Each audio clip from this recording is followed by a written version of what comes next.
Welcome into a special edition of the Key of David podcast. I got one of the Key of David. I got Mr. Key on here, and we have, that's right, Chief Mithiga.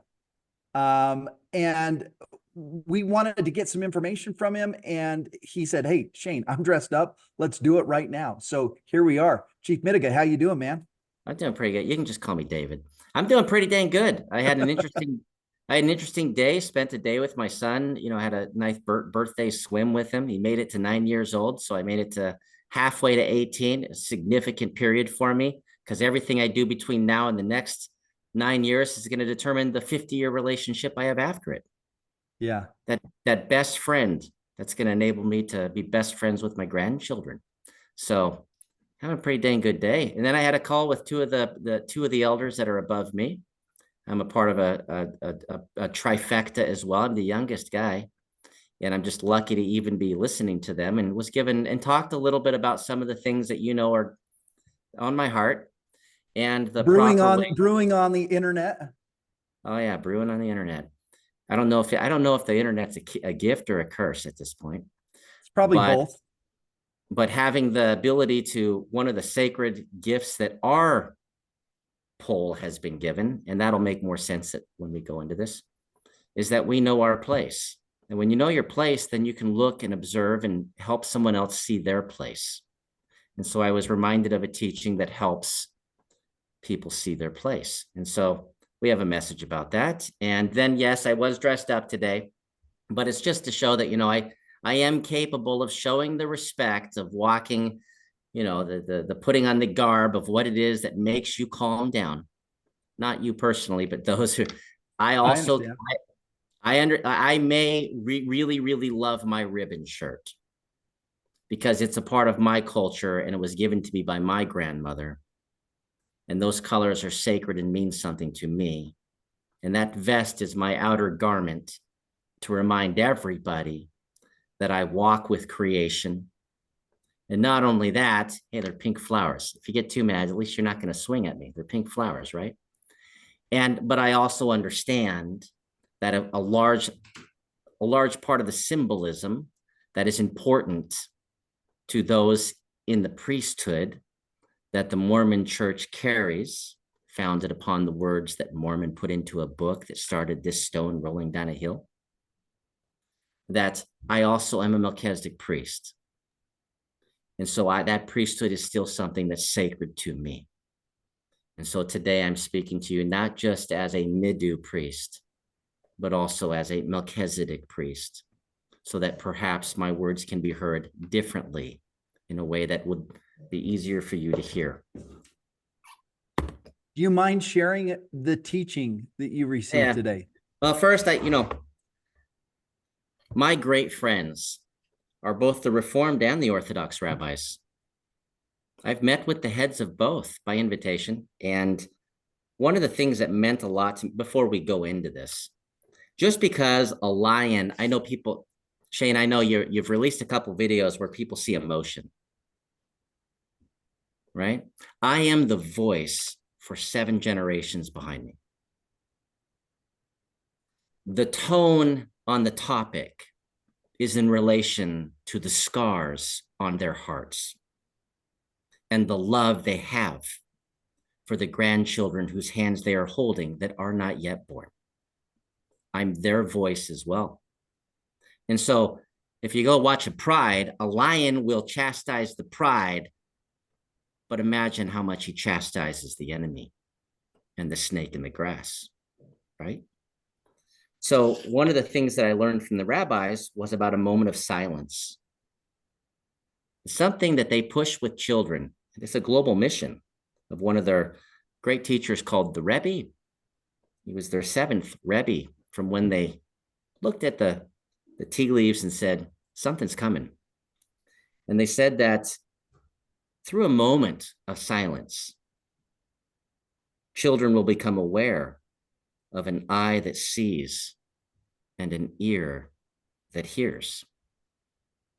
So I want everyone to take a moment of silence and to consider, who are you amidst the noise that surrounds you right now? Are you what another sees? Are you what another hears? Or are you a dream that's written within your heart, whose light reveals warmth, love, and compassion? Let's take a moment to breathe.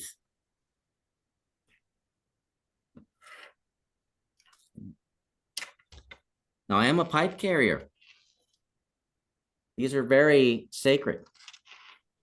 We talk about the white buffalo that was born in the second one since the equinox. We know things are happening. And this is sacred because this is when we know that that first mother came and spoke to us and said, I also have not forgotten about you. And that's who she was to us. She's to you as well. Every mother on this planet lineally descends from the first mother. How sacred is every mother on this planet? And when she gifted us the pipe to our people, knowing that we had just faced a plague, excuse the sirens, we just faced a plague and we were displaced and the people were in suffering and sorrow, is she reminded us that the connection to the Creator is with the masculine and feminine together. And that's why the stem and the bull are united.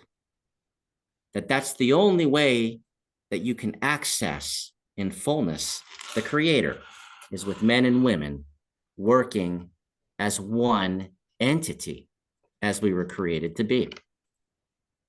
Twain is the scriptures call it, being twain. That's right. That's right.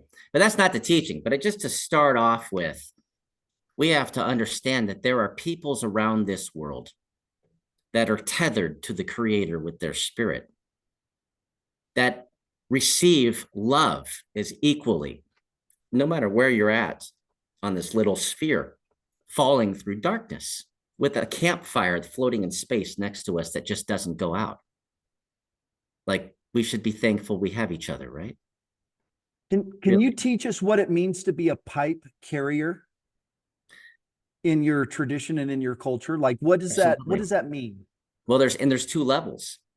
There's redstone and blackstone, and these represent two priesthoods.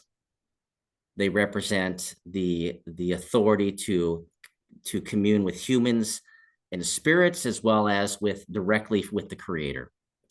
And so it's symbolic of a life that you're living and a remembrance of the teachings that were in the hearts of your ancestors and that they will endure. So for me, the highest honor that I could have as a middew, right? As a middew, and it just keeps getting a little bit higher, but is to you can't get any higher than to carry a blackstone pipe. It is literally touching the first mother and father in your being, who you are. And for me, it meant a lot to carry the stone of the three fires of the three brothers, to carry that stone symbolic of the great mountain, symbolic of the authority of the Creator on the earth. It meant a lot to, represent my Dudamog, my clan. There's 7 clans, principal clans, and to represent one of those, to know those history and the history of creation. But to carry this means that my prayers are being answered, and they can be answered for other people as well through my actions. And that's what sing. And it was carried by an elder for 75 years. And from the Red Lake Nation, which is from our people. And it was carried 6 generations prior to that. So this is a 7th generation blackstone pipe that tells me the Creator sees me. So it's significant to me and how I choose to walk with my thoughts, words, and actions, and my heartbeats today, and looking forward. Now, when I hear this term, a bundle, so when we went up to where Chief Looking Horse was, he carries the bundle for the Lakota tribe for the white buffalo prophecy. And I don't understand what a bundle is. All of this stuff is new to me. Can you explain to us and our viewers kind of what a bundle is? And do you have a bundle, and what does that bundle represent for you? I actually posted a picture on my Facebook. I'm not afraid to show the other men and women that when you walk the good way, Mino Bimadiziwin, the way that was laying down for us, that teachings come to you and sacred things come to you to use in your strength to teach. That the things that have been touched by many ancestors, they will show up in your bundle that you carry as you walk as a speaker. We're speakers. This is a great gift given to man. We're speaking with the heart of the Creator. And that this bundle is the display, it's a proof, a spiritual proof of this, that then they can also feel it carries its own energy. It carries its own teachings, its own message. Each one of them are sacred. You know, the large tooth I carry that's petrified, you know, there's a story there that is sacred. You know, the stone that breaks into 14 pieces, the stone that symbolizes the unity of the three brothers who'd never forgot. It's sacred. It means something. The feather, and the larger the feather, the larger the teaching on the importance of those who are males that seem to grow in responsibility, have an even greater responsibility to follow the direction of the Sacred Mother. And so that's why there's always that balance, no matter how big it gets. So a bundle is a sacred power that comes to you that should inspire you to be a good person, not fall away. We all been there. We've all been the flake on the badly painted wall and fell off. We've all been there. If we're looking for the perfect person, we're going to have to look on Mars and there's nobody there. So it's not going to happen. So, I noticed something in the Book of Mormon when we started hearing about all these bundles, and I'm like, I've never heard of this. Started researching. It reminded me of something in the Book of Mormon that, you know, are your ancestors, and they had a bundle. And I started like following, being like, okay, what was their bundle? It included the sword of Laban. Yeah. It included the Liahona. Eventually, once we've got the Urim and Thummim and the breastplate, and that was passed down from prophet to prophet, from father to son, all the way down until Moroni finally buried it in the ground. And I think it's symbolic as well of the lineage and the authority that the carrier holds. Yeah, but and Moses had a bundle, and it was placed into a box that people carried. It was so sacred. And these things are coming again. So there are bundles that are spread out and distributed, and they're waiting for who it is that's going to walk the trail and gather it back together. And I've been thankful to be a part of that trail, to find what's strangely left beside the trail and to bring it back together. Many of the things I carry have prior been together. And strangely they have been together in the past. And strangely along my walk, they've come back together. Even to the point where I said, I'm waiting for a very special moment when I will get a special and sacred pipe. And then I spoke truth to the LDS community at that Land of Promise conference. And there's an elder standing holding it in the air. And this has also been prior with the stone I've carried. And so these are interesting coincidences that we know are not coincidences. They're just peculiarities, right? And so they're sacred things that were a conglomeration of very important teachings that had to go from one community to the next, and the person had to carry it because we didn't have a rail and we didn't have telephones. We had mountains to wave flags and light fires, and we had rivers to get in boats and go as fast as the wind and current would take us. And so they had to carry these things and go in and lay it out on the purple or red cloth, and then all would gather and they'd remind them of all the teachings that have come in the past, so that they would plumb line again. Plumb line. Because it's more important where you are in this breath right now. Because the Creator is patient. He's not back looking, he's forward looking. The person who makes a mistake right now, the most important breath they can take is the very next decision they make. Because all can be forgotten immediately with how much love our Creator has for us. That's awesome. So- So I had a question before you get into the teachings. There's been something that's popped up that I've had to go on, and I'm the one on the comment section that's constantly replying to the Zion Media comments, and I've had to respond to several people's comments about some confusion that I wanted to talk about and have you talk about, and it's about the priesthood. And you got people coming on being like, well, this goes against, I heard Chief Miniga say that the Levites have the priesthood and that their people have the priesthood. This goes against everything that we know, and type, right? And I went in and copied and pasted something from Joseph Smith talking about how the Levites have priesthood and how they're going to reinstate the daily sacrifice. And then the other thing that was the most prescient is that we believe as Latter-day Saints that if someone has the Levitical lineage, they have the authority to be a bishop. This And is the taught right in to the Doctrine and priesthood. Covenants, and the right to the priesthood. This is in the Doctrine and Covenants. This is in the Journals of Discourses. Joseph Smith clearly taught this. Is revealed to him over several revelations. So then my question on the comment feed was, okay, how did that guy get his priesthood if the priesthood was taken off? Talk a little bit about the priesthood. My belief through this and my understanding, and I don't know if it's accurate, is that the Levitical priesthood at least is spread out through the tribes of Israel, and it's still in order. Yeah, you're absolutely right. They are going to fulfill the covenants that were asked of them when they rebuild the house of the Lord that was taken down after twice.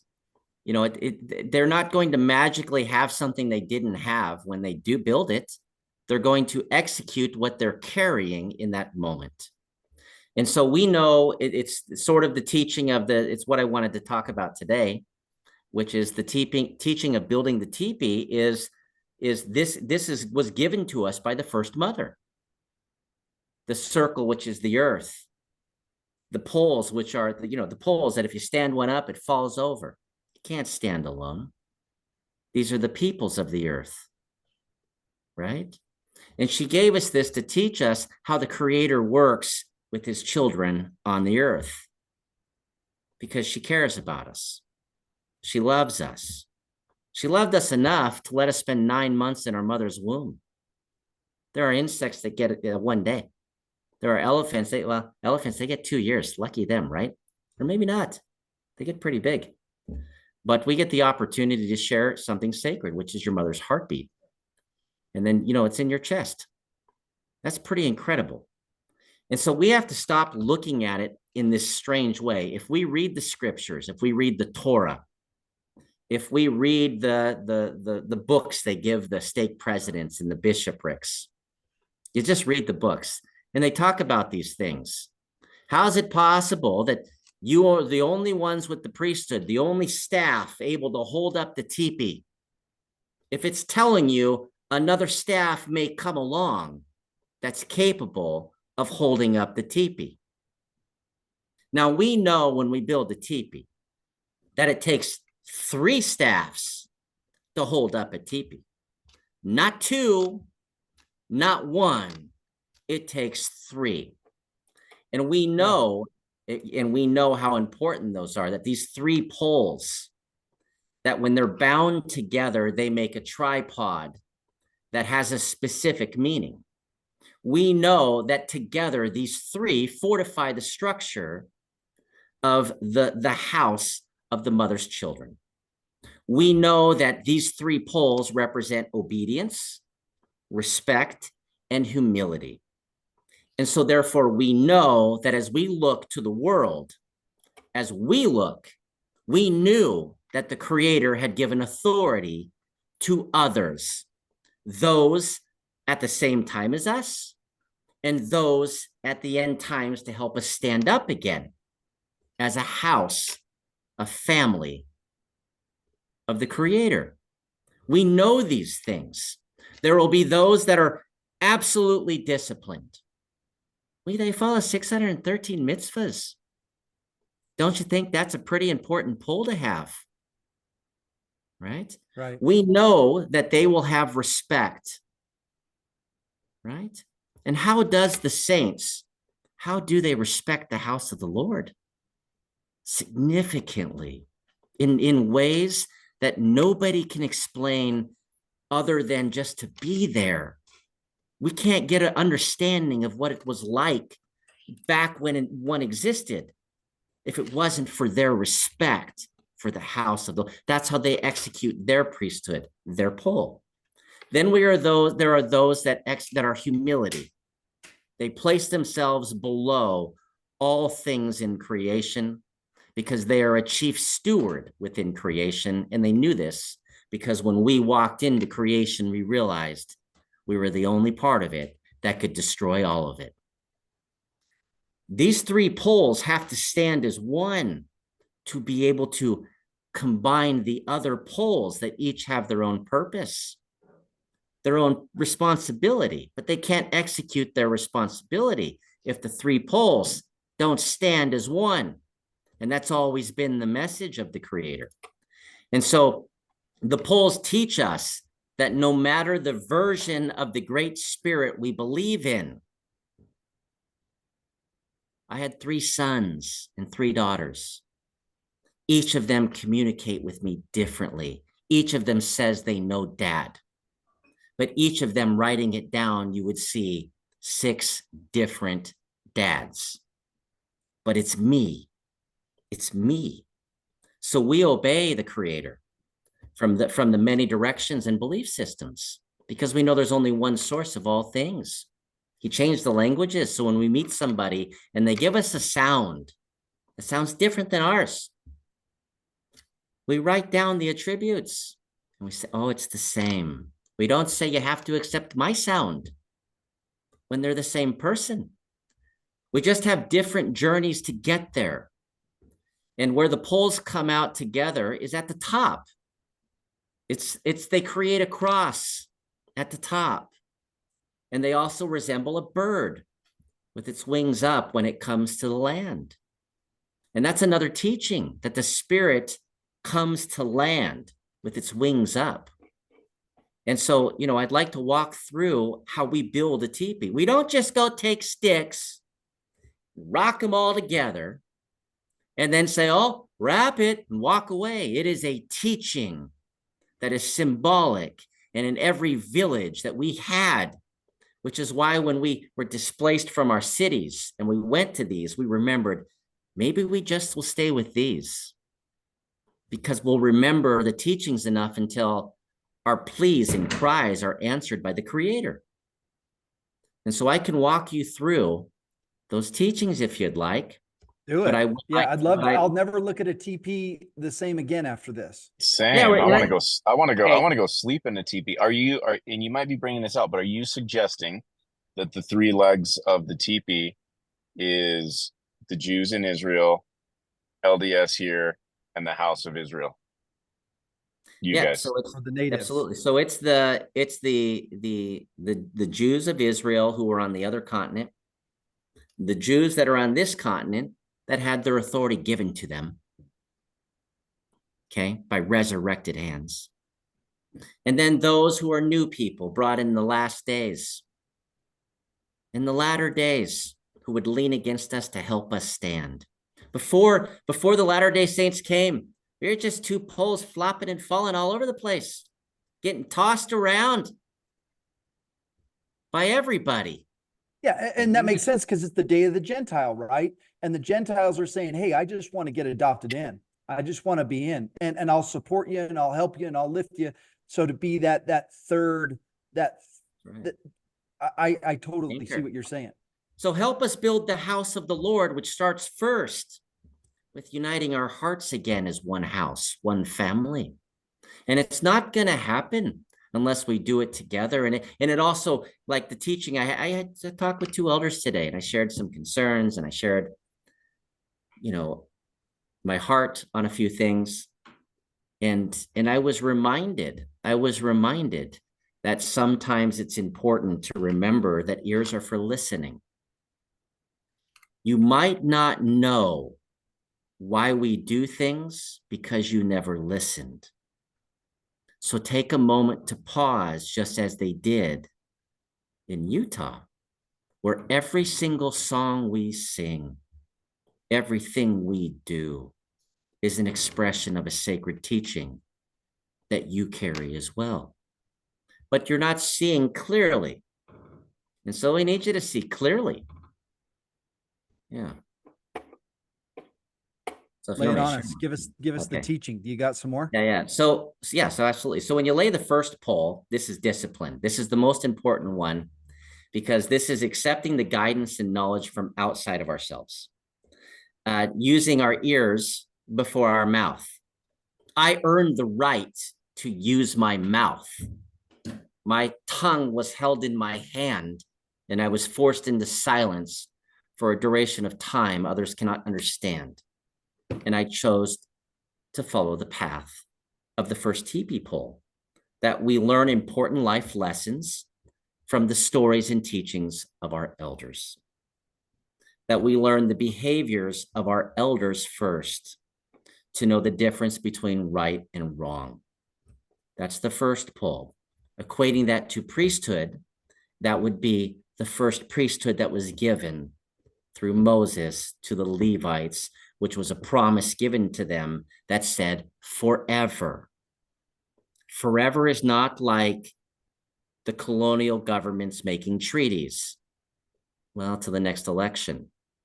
Our Creator, when he says forever, it is forever, eternally, forever. Now, the second pole is respect. And this is the critical one, because the third pole can't stand without the second pole. We would say the second pole would relate to the priesthood that was given to the Gentiles. Without that, we don't have the ability to stand. And would we be standing or capable of standing if you also weren't given the Book of Mormon, which helps us lean on you, right? Respect, to give honor to the Creator, Mother Earth, and our ancestors, to take time each day to honor all of creation, including yourself. You're a part of it, and acknowledge that beauty. Then that third pole can rest against it, which is humility. And we would equate that to the priesthood that we were given. We've been forced to be humbled. We had the most promised land on the planet. It's so fantastical that it's such a small fraction of the world, and yet whoever has it controls the entire world. Who can stand against the United States? The entire world combined cannot. How sacred is the earth that grows the things beneath our feet? Humility. This is knowing that it's something that we know. We're not above or below others in the circle of life. That we feel humbled when we understand our relationship with the creation we are within. Your responsibility. We are so small compared to the majestic expanse of creation, and yet we're connected to all of it, just as a strand in a web of life. And this understanding helps us to respect and value life. Once these three poles are standing, all the other poles, all the other families of creation can rest upon them, and will rest upon them, willfully choosing to make a mighty house again, which is what we want to build again, right? So the fourth pole we would call happiness. This is the goal, that after the three poles are up, the fourth pole completes the doorway.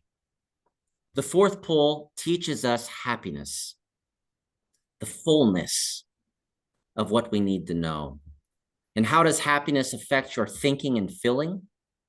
Reflect on it. Thoughts bring feelings, and feelings create actions. Our good actions, mino bemari win, good choices, they make the Creator, the only one who made everything, happy in this world and in the next world. And that's how we share happiness, is by making our Creator happy. And we can only do that together. Once that fourth is combined, then we know love. That's the fifth pole. This is the greatest teaching. It's to love one another as the Creator loves us. Now, I want to go back and explain something, that when we lift the pole, the 3 poles up, if I go back, before I talk about love and that 5th pole, that when we lift up those 3 poles, we say that we have to have a righteous relationship with the Creator. All 3, the Creator, the Son, and His Spirit, in balance with Him and His creation. We're not that much different, you and I. It's something to pause and reflect on. And so love means to be good and kind to one another and ourselves. Remembering your body is a vessel. It's here for you to put only clean and healthy things in it. We're not supposed to be doing drugs and alcohol. We're not supposed to be doing anything other than treating our body as a sacred temple. And that 5th pole reminds us of that. That's the great love, is that we even have this right here. And we go through these teaching houses to learn how to be in this properly. Now, the 6th pole, when we rest that, we say this teaches us faith. That we have to learn to believe and trust the Creator, to believe that His power is greater than our own. That while you believe in yourself and you take ownership for your own worth, but you have to understand, what's your purpose? You're not going to know your purpose until you take all the talents and gifts that you find in yourself and you rest them against the Creator. Because it's the only way you're going to find those things listed above, which is the only way you're going to find love and happiness and humility and respect and discipline. The only way is to have faith in your Creator, that what you have is to serve Him. Once you know that, you look around. Now the poles, there's many poles. The 7th pole is coming on. We call that kinship, family. That's family. Remembering where we came from and who created us. And we have a family of connection to all things. And we call these things grandmothers and grandfathers, like the moon and sun, because they came before us, but they're living things too. All things that are animate and inanimate. If they're animate, they were prior not animate. When they're animate, they were prior animate. We know this is true. We know that we have to, that we have a relationship with the moon and the sun. Heck, we love the spring and summer, right? That our ancestors and the stars in the sky that helped us walk this earth, that the family that has gone before us, and that when we dance, they're dancing with us. And we look at the northern lights and how they're reflecting the rainbows, and we sometimes wonder, maybe they're speaking with us as well. The plants, they're our relatives as well. And the 2-legged and 4-legged animals are our brothers and sisters as well. They have a sacred spirit that's being carried by the Creator moment to moment for a purpose. Sometimes that purpose benefits you at their expense. Other times it benefits them. We have to recognize they have a responsibility as well. And where would we be if the entire earth was a mall? How much popcorn and movies and clothing could you buy before you would miss the wind and the birds and the trees and to see a fox running through a creek? What are we willing to sacrifice and give up as we grab that 8th pole of cleanliness, which is spiritual cleanliness? With clean thoughts come a clean mind. And this is why we smudge with the sage. And we use the abalone shell because it shows us what's really around us, the rainbow. All the colors is one. It's the seashell. You know, you look around and you see the colors of division, but it's not real. That what's important for us is that we pray for this. We ask for this, to have eyes to, this is part of the prayer when we use the sage, which, by the way, kills 98% of bacteria. So lucky us to burn that, right? That we pray for our eyes to see clearly. We pray for our ears to hear good things. We pray for our mind, think good, clear thoughts. Sounds like an initiatory in the temple. Because this is part of the process of that. We pray for our feet to walk on the earth in a good way. We pray for our mouths to speak truth and kindness. And for those to hear it, to know even when it's harsh, a lion roars at its pride as well, when it's not aware of the danger and the cliff it's approaching. That we pray for our hearts to be open to love.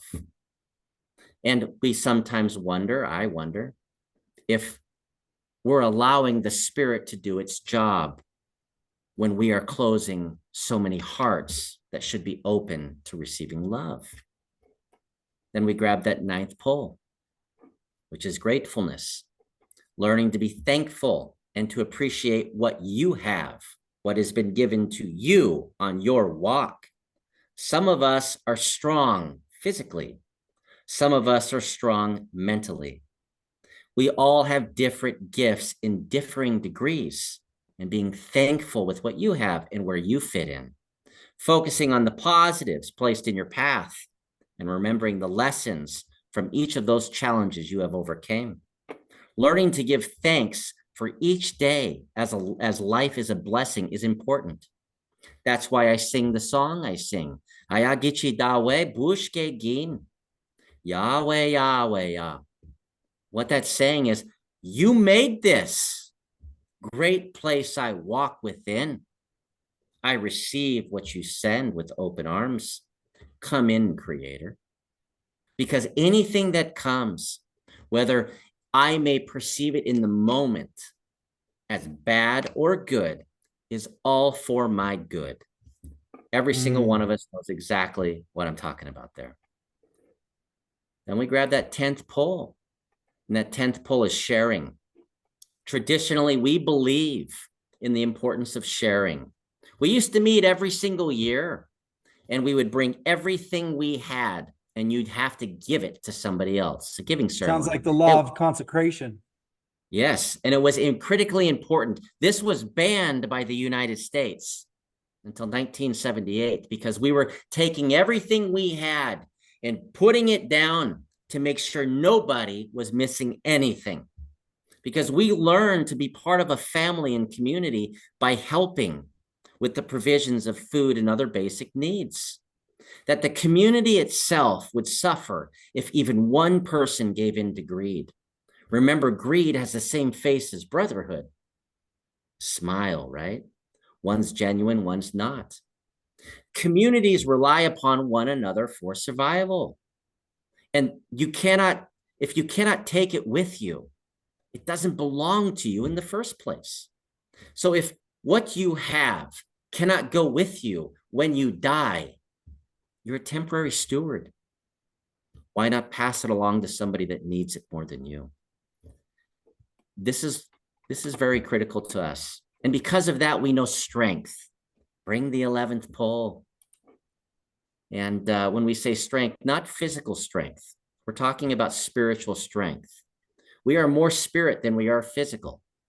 I've already told you before that if all the atomic elements in an average human body could touch these little charges of energy, they look at them, they're not really solid, they're like little energy charges. But if they could touch, they'd be a sphere the width of a human hair on your head. Who are you? And where's your spiritual strength? So we are still here and we always will be. We're building a better future for our children. There's no parent that would say different. So we must learn to be patient in times of trouble and to not complain, but to endure and show understanding. That we must accept difficulties and tragedies are for our good so that we can give others strength to accept their own difficulties and tragedies. And if you think you have it bad, there's going to be somebody walking by that has one arm. And if they think they have it bad, there's going to be somebody walking by that's missing both legs. We have to see clearly, and then there are those that can't see at all. So we have to be thankful for what we have. Now that once we have the 11 poles up, we bring the 12th pole. Now we're able to honor good child rearing. Our entire purpose here on this world is to be in a family. The strength of our community is our children. The strength of the mother that was given to her. It's not that womb, but the generations that it produces, and we're supposed to help it endure. Children represent the continuity of our circle of life. which is perceived to be the Creator's will. He made us in his reflective image. We believe that we choose our parents. We believe that our children choose us. And unconditional love is the way to honor that. I'm thankful for my children. Our grandfathers and grandmothers made decisions based on the well-being of the 7 generations to come, and that came. They stood in the middle because they knew that they were bridging something that was going to endure forever. It was a chain that was just passed along. And so because of that, we can have hope. Excuse me. It makes me emotional. I lost a son, and I'm thankful that I could even call him my son. His name was Lucky. So I'm excited to see him in the next world as well. So because of this, we can have hope that we must look forward to moving towards good things, that we need to have a sense that the seeds we are planting today, every decision, will bear fruit for our children and our families and our communities, not just for our storehouse, not just for my personal bank account. That there's an idea that if I do my part, that it's all, and we all do, that it's always going to get better. You know, we look at technology that came as this gift. This is a gift for you to receive. It does what took you 10 hours, 1 hour. When we heard this, we thought, the first thought, all the extra time we could have with our children and our parents and our spouses. And now we have 100 times less time with any of them. So what seeds are we planting for the future? So this, when we have these 13 poles resting on each other, we can then witness the strength of pole 14 and 15. The 14th pole is ultimate protection. This is the ultimate responsibility of the circle to achieve a balance and well-being of the mind, body, and soul. Emotions within us, with our family, the community, and the nation, that they can rest and lean in order because we're all doing our part. And then we can witness the 5th pole, which brings the control flaps. 15th. Yeah, the 15th pole. Okay. And this reminds us that we are all connected. And the 14th and 15th are generally not taught, but I'm teaching you now because they're add-ons. That they're just what's always put there, but generally not talked about. And the 14th pole has the control flaps that remind us that we are all connected with each other in the community. That when we don't know how to use the flaps that are given to us, that just as in the teepee, it gets smoky. You can't see in the teepee because the control flaps aren't opening. And this also happens with us when we don't see clearly and know how to use our talents properly. This is like life. If we can't live in balance, we can't clearly see where we're going.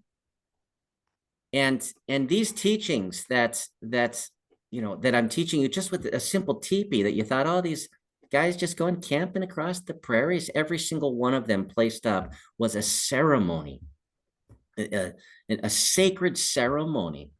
And, to bind them together was to make a commitment to the Creator, which we were trying to honor as the creating source, the Father, as the Son, the representation of that force in a physical form, and a teacher, as well as the Spirit that's holding it all together around us for good. And I hope that gives meaning to you, that you can't say that you're going to build a house for all the family, starting with one pole by itself. You need 3 strong poles that have a purpose, that were placed for a reason and a time and a season. And so this is what we're speaking when we were sitting with the Orthodox and the Reformed rabbis. They have a place to play in this house that we are making together. We cannot do it without their pole. just as they cannot do it without ours, just as we cannot do it without yours. You can't do it without ours. You got the Book of Mormon and you couldn't have done it without that. You couldn't have done it without theirs. You have the Bible. It's a fraction of the Torah. You couldn't have even got there without that. The three have to come together to build the house. And we need to build the house.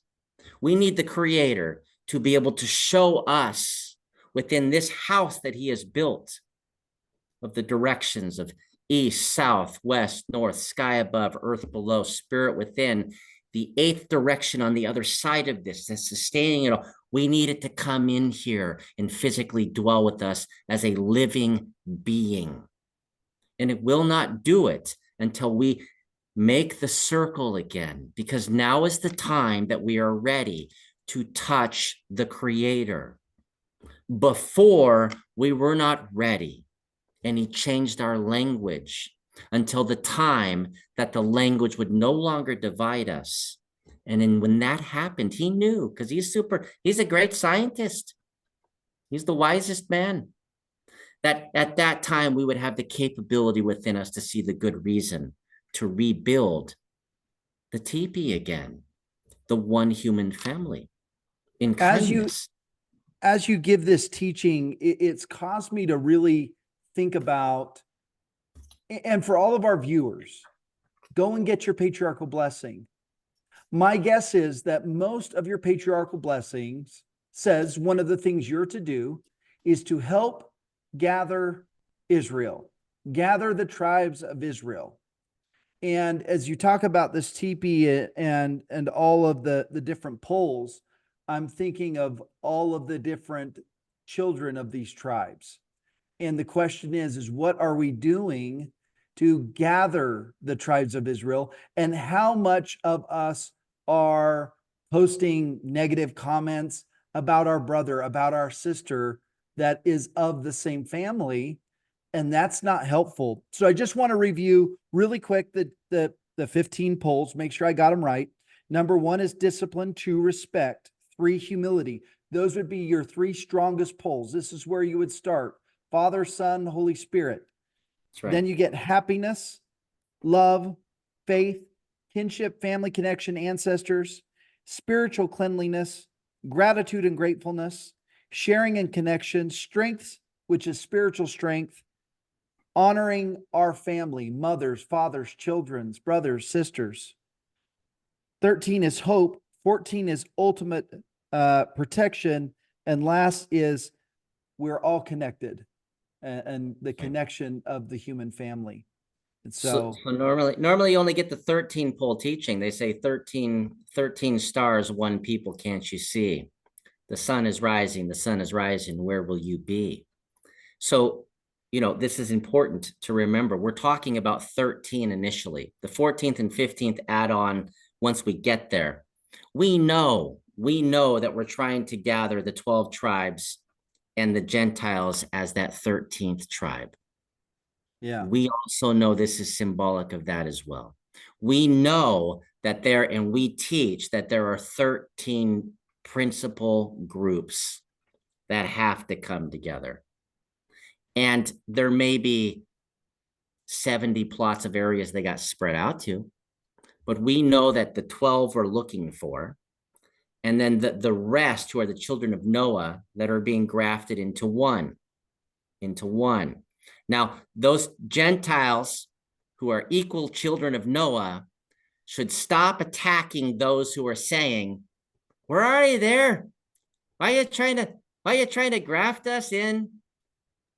Yeah, you found us. Tribe? You found us. We're here. What are you talking about? We're here. It'd be like going to Hawaii and showing up and saying, we're going to make you American. They'd be, we are American. What are you talking about? We're already American.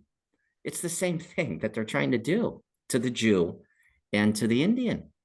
We know who we are. We're trying to ask you, do you remember your obligations? Because we're together. We're ready to make the house.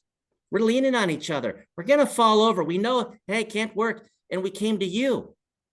Hey, can you lean your pole over? Okay, now can we have some respect and sit at the table? We each have a responsibility. Now let's bring the other poles in together. I tell you what, we're going to build the teepee a lot faster. Now, as you said, there's bizarre attacks of the people who, they stuff their ears and they plug their eyes and they just talk that they know everything already. Okay, already.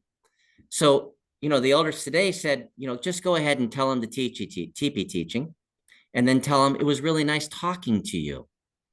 We'll be back again, but we're going to now go to what we had already planned, which is we're going to the indigenous tribes around the world who are going to sit with us and sign proclamations of unity to be willing to bring their pole to lean against the teepee. And then we'll come back to you and we'll see if, strangely, they say, oh, the Jews will be last.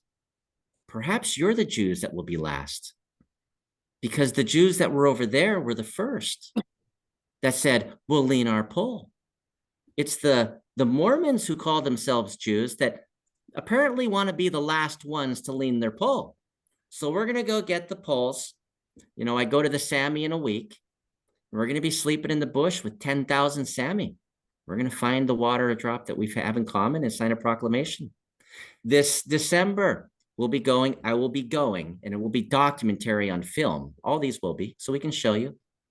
But we started again with the Jews, who they said would be last. Maybe you're the Jews that are last. We're going to the Azteca and the Maya, who are hosting me and a documentary crew and the elders in Palenque, Mexico, where they already had a gathering in March to say yay or nay, and they said, let's go.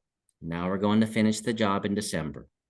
Next summer, we'll be in the South Pacific in Polynesia, which is why I said, you guys not you guys, but the ones writing things those get read, and you might be careful. Most of Polynesia is Mormon. Most of their leaders know me, and they know that you're asking for things from me that you wouldn't ask from them because they didn't get forced under a Bureau of Indian Affairs. Are you asking them for their card and their paperwork and their birth certificate and their dad's birth certificate? Are you questioning their right to sit at the table of their family?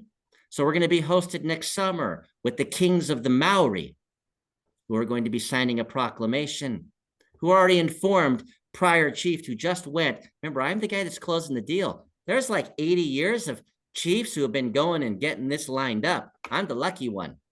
I just not as ugly as I could be. So I'm the one that's going to close the deal. And, but they even said this is a Lehi Nephi reunion, that this is sacred. They know what's happening. We're going to keep going. We have responsibilities to go to the Asian tribes in Mongolia. There's a large group there. We're going to every nation. We're still working out Africa, but we have a 2-year plan.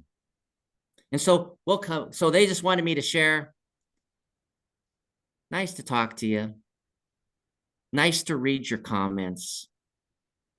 We wish that you would, as you say, you think and speak and act good ways. We think if you act in bad ways, then you must be speaking bad and you must be thinking bad. How incredible would it be? Because I lived over on the North Shore. I went to college at BYU, Hawaii, and participated in the Polynesian Cultural Center.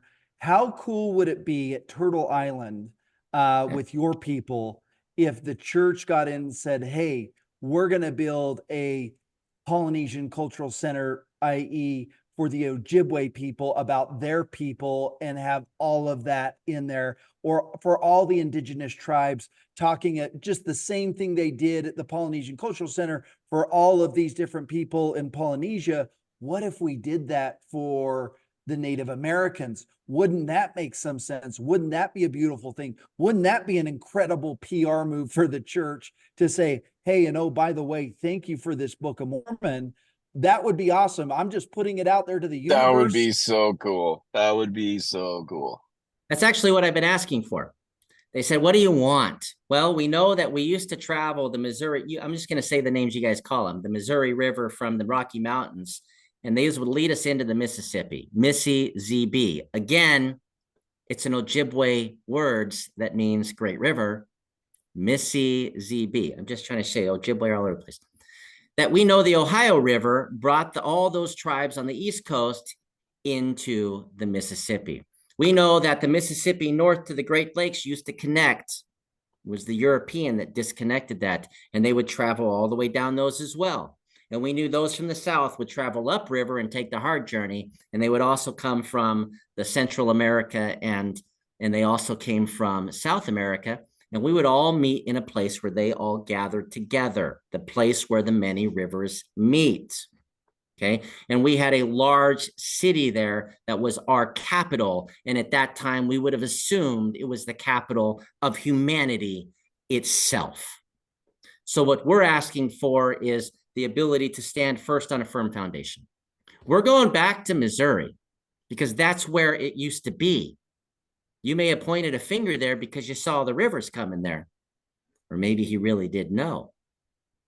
Maybe he didn't know. But you see the largest empty settlements, cities, larger than London and the Rome. church has a lot of land in the state of Missouri that they could definitely build. We want, hey, we say, well, I just watched the Provo. I talk about it to our elders. We watched the Provo Temple being torn down and they're going to put new bricks up. Come on now. We need a language preservation university. Not just for the 7 language families of North America that I guess are 600 communities, 7 language families, but also for all of the language families of the world that I'm making promises and commitments to that I will protect their language forever. That we need a global language preservation university. I want to name it University of Babel. Hey, that's great. Hey, turn the name for good. Turn the name for good. Yeah, it's the reuniting them. There you go. We need to heal from generational trauma and suffering. We need a university size, family centered mental health and generational trauma center. And it needs to be a place, open doors, because even today, if you go through inner cities in the United States, you know they're going through something as well. Absolutely. That would be beautiful. That would be, I mean, so good. The gift to humanity, that would be, Yeah. We need to have a cultural center that is not just for Turtle Island. We need a cultural center that is preserving the cultures of the tribal groups of the world, that I'm personally shaking hands and promising them we will do this for you as you stand with us, lean your pole with us. We need that to occur drastically. We need to preserve the language. We need to preserve our mental, we need to restore our mental sanity, okay? Which there's no American mother and father that is not understanding what I'm talking about here. How is it possible? We just got a new database. We just got new systems. We just got new things that do things faster. And I see my kids less and I have to work more. How does this make any sense to me? So we need a place for people to come and get help. We also need, and this is not just for us, but this is for everybody. We need the world's largest drug rehabilitation center, because that is what it's going to take to erase this tragedy that has happened to our peoples and now we know is occurring to yours within your cities.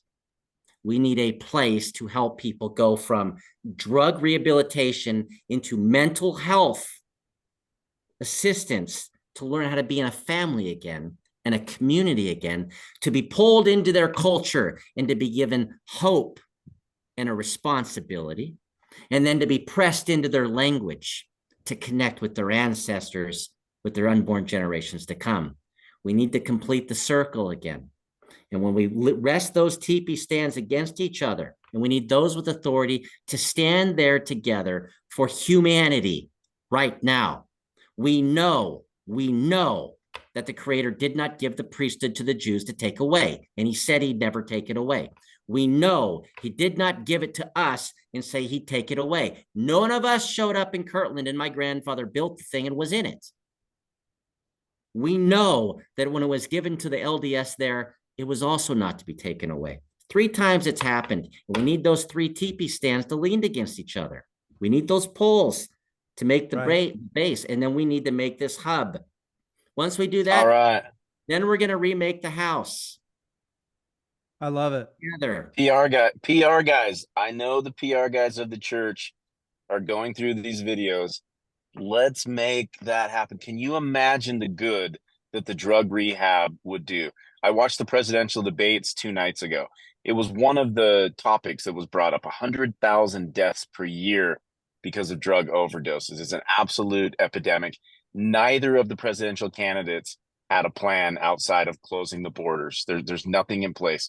How about the LDS Church plants a flag in that and says, we're going to do And something about partners that? and partners with the Native Americans in that process because of the suffering they've gone through with mental health and addiction and everything else. So yeah, that would be let's just put it out there into the universe. I'd Set give the extra intention. tithing money for that. Dude, I'd up tithing, bro.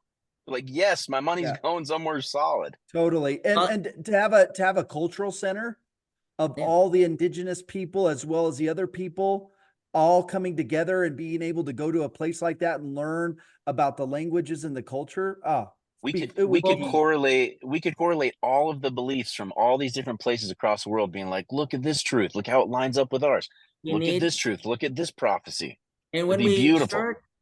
start, talking to each other as brothers, instead of staring at that river between us and forgetting that it's watering both sides, we're going to find that the great peacemaker, the savior, is found in so many communities.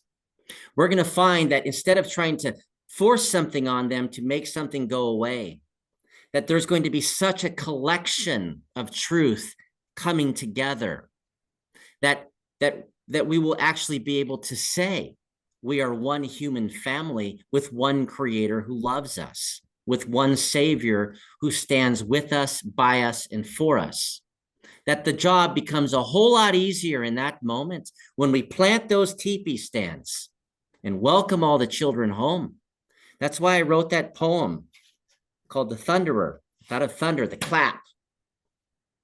And I said, right before the rain falls, there's a loud clap. Something dramatic happens, right? And so it's coming. It's coming. But wouldn't it be good if that clap was our hands clapping together because we did it? It wasn't forced on us. We willfully chose to participate in something simple, which was to save our families, to save the language that was given to us for a reason, right? To save our communities and the cultures that make the prairie beautiful because of all the expressions of the flowers that were gifted to it. How remarkable is that? And I know this as having 6 children, 3 girls and 3 boys. And they are all my children, but they are all completely different. And I would not want them to be the same. And while I'm here looking the same as you, out of respect and some humility, to put this on, right?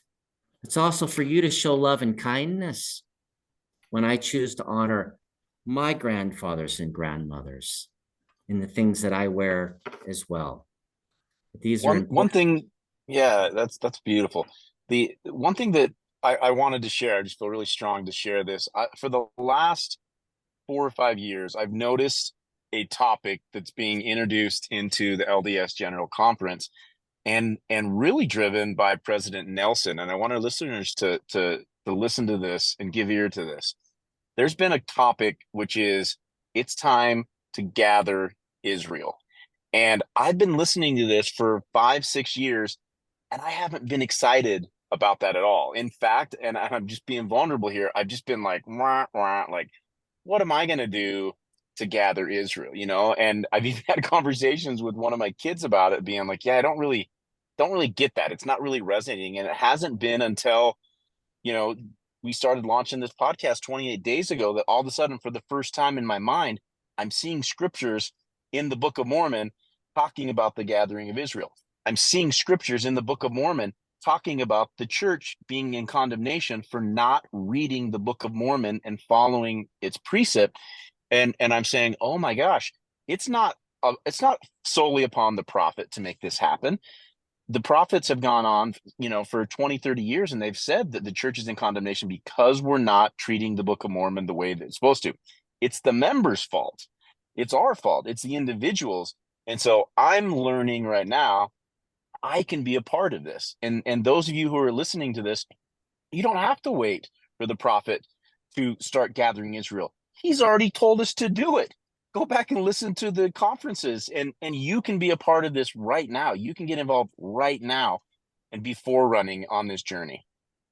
Totally. I mean, imagine if members, we got 17 million members. Imagine if just 1 million of those 17 million came together, heard this message and wrote a letter to the First Presidency and said, we want to support the Native Americans. We want this initiative to happen, and we're asking you guys to get involved. If 1 million members got behind this initiative, the church would do it, right? So maybe while we're all looking at the leadership to do stuff, maybe what we should be doing is deciding what we need to do and going to the leadership with the ideas of things that we feel like would be important to the gathering of Israel. One of the things that was a sacred teaching given to me was when I was given a copy of the original Torah. Just as, because what you're talking about here is following the Lord, following God. A prophet is professing to you promises that come to you when you follow God, when you follow Jesus, knowing that you're the one that has to do it. You have to become a willful participant in a decision that you execute. And then the blessing that has been professed that will come upon you will come, that will not come without your action. In the oral Torah, it states, which is taught in the synagogue, because they have to walk into a building as well to get the higher knowledge, just as you do and we do, because we are the three poles that'll hold this thing together and hold it up. Moses took his staff and slammed it down and commanded that those waters would part when they crossed that sea. Nothing happened because nobody started crossing. And one man said, amidst contention, he said, we're going over there, right? Moses said, yes. And he turned and walked. And he entered the water up to his waist, up to his shoulders. Nothing happened. And it came right to his nose and he paused. And right then he took another step and it crossed his nose. And it's at that moment when he knew it was more than he could bear that the water parted and the promise came. The saints are waiting. Maybe it's the same. Maybe it's the same. They're talking about time to gather Israel, time to gather Israel, time to gather Israel. It's like putting that staff in the ground. And which one of us as members are going to say, okay, I'm going to start gathering Israel. I'm going to go out and start gathering Israel. We're doing it without person script. We're doing it without a corporation. I am on the errand to take every single thing that I earn with my own hands, taking nothing from our communities, nothing from my family, from my own hands, to commit to the obligation I have from my elders and our leadership. And this is how we get it done. And I'm doing those things. And this is why we said, nice talking to you. We'll talk to you after we get done doing our circle. Okay. We're doing a walkabout around the earth. Okay. And we are going to every community that's indigenous before they got pulled into these corporations, which are the communities and systems that don't work. And we are binding them together. But wouldn't it be worth it if we had help? Wouldn't it go faster if you participated with us instead of telling us and others that everything they have has to be tossed out the window? They have to step in line with you because assimilation into one is how you get one family. No, it's not. You have one prairie by accepting all the beautiful flowers in that prairie to equally share and sit under the sun. Amen. All your children sitting at the table and respecting all of their identities and the relationship that they have with their father and mother in heaven. And this is why I love your teaching about the drop. If you wouldn't mind just talking about the getting the one drop real quick, and then we'll wrap up. I love that Yeah. teaching, and we have to remember. And as I've traveled around and have my own experience, whether that was in prison or in Africa or wherever I was was finding people that were putting their drop into my cup, and I was putting my drop into theirs. But just talk about that a little bit. And then I have a short poem at the end. Perfect. Beautiful. Yeah. So one drop of water is powerful. One drop of water can burn a hole right through a rock. One drop of water out in the ocean can become a cloud that waters an entire continent. When you meet somebody, it's more important that you're searching and seeking into it, like intimately, for one drop of water of connection. When you find that one drop of water that you share in common, though they have only one drop, maybe it's only one. We go into the lodge, we have to empty, we take a copper cup, we have to empty it.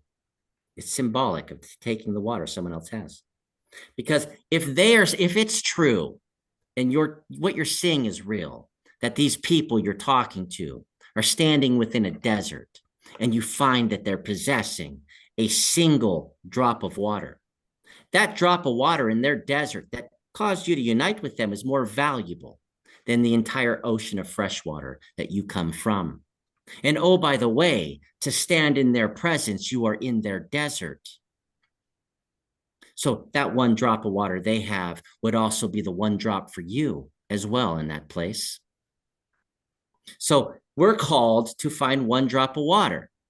If my drop of water connects with your drop of water, we're on the way to making a cloud. Another drop of water, we're moving. Another drop of water, perhaps we're there. One more drop of water and the rain comes and renews all things, and the promise that was told to that drop of water out in the ocean when you lift it up, you're going to do it as the whole sea said, stay flat, don't move. That promise was fulfilled. That's what I seek for. I don't find somebody to replace something. I find somebody to share brotherhood, sisterhood with them. Yeah, I love it. Let's all share Shane, a drop of water. Yeah. Shane, let me read something really quick. I went into ChatGPT right after I made the comment of the gathering of Israel, and I asked it to list out for me all the quotes in the last 5 years of conference about the gathering of Israel. And I just wanted to read a couple of them really quick because I think there's some clues in this for us. Okay. Quentin Cook. This one actually was 2012. But Quentin L. Cook said the gathering of Israel is a call to all who will hear the voice of the Lord, and a call to those who will listen to the whisperings of the Spirit to come to the truth. That is very clear to me, that saying that, listen, if you're listening to this, there is a call and there is a Spirit leading you to something. President Nelson, October 2020. The gathering of Israel is the most important thing taking place on earth today. From the prophets, the most important thing happening on the earth today. Nothing else compares to the importance. Nothing else compares to the majesty. Devotional, worldwide devotional, June 2018, President Nelson. This gathering is the greatest challenge, the greatest cause, and the greatest work on earth today. Exclamation point. And finally, one more from October 2020. The Lord is hastening his work to gather Israel. The gathering is the most important thing taking place on earth today. So to gather Israel, I got 5,000 global rabbis that have opened their doors to anywhere we go and sit, as long as we will gather Israel. Now we're two sticks, and we're turning to you saying the fourth law of Noah says, and it's our fourth law as well, which is honesty. What one has been given, granted, ordained by the Creator is not another's to take away, nor will it ever be removed. We validate you. We honor you. Validate and honor us in what we're doing. Rest your pole against ours. Let's make the house again. Let's do it. Let's do it. Everyone listening. Let's do it. Let's gather Israel. Okay. Chief Mitiga, you got a poem. Are we ending with a poem or a song today? We're gonna end with a poem.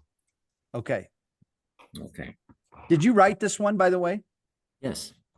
Okay, beautiful. I write all my poems. So that's all I do is write poems. This is called Great Spirit. How great is creation? Its works, miraculous things. How great to own is creation. How much more valuable the spirit within. How calming is the warm sun, the wind traveling the sky. But how much higher is heaven? And maybe more valuable still the places only spirits can fly. Have mercy, my creator, my dear eternal friend. We dwell here in shadows while true beauty you placed within. The hearts of children who give love equally to all. Earth, sea, sky, plant, fish, bird. Have mercy on us, Creator. Rest gently your flaming sword. Happiness is found in humility. We don't have to control all things. Peace is found in kindness and the love friendship brings. Have mercy, please, my dear friend, Creator, my lifelong friend. Let's see what one drop of water can do. Rising higher in the sky, one by one, I will influence them to equally question why.